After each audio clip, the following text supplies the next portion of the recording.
John 16:16 to 24 captures a moment of tension, transition, and deep reassurance. The disciples are confronted with a saying that seems obscure: "A little while, and ye shall not see me. And again, a little while, and ye shall see me." Their confusion is not merely intellectual, it reflects the emotional strain of impending loss and uncertainty. The little while points first to the immediate events of the cross. The disciples would soon experience sorrow as Jesus is taken from them through his death.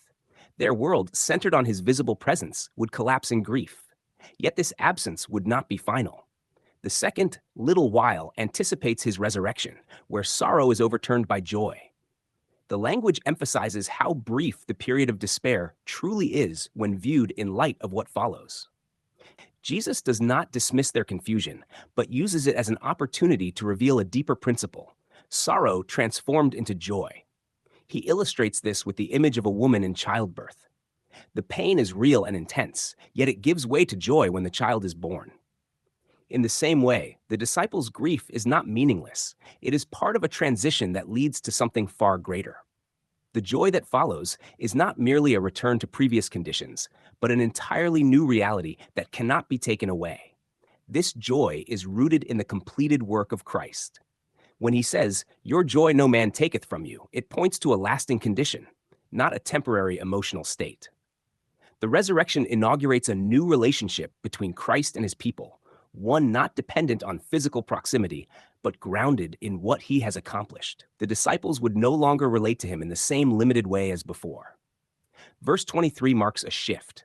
"In that day ye shall ask me nothing." This does not eliminate communication, but signals a change in how they approach God. Instead of direct questioning born out of confusion, there is now clarity and access. Prayer becomes centered in his name, meaning it is grounded in his finished work. And to ask in my name is to come on the basis of what he has secured, not on personal merit or understanding.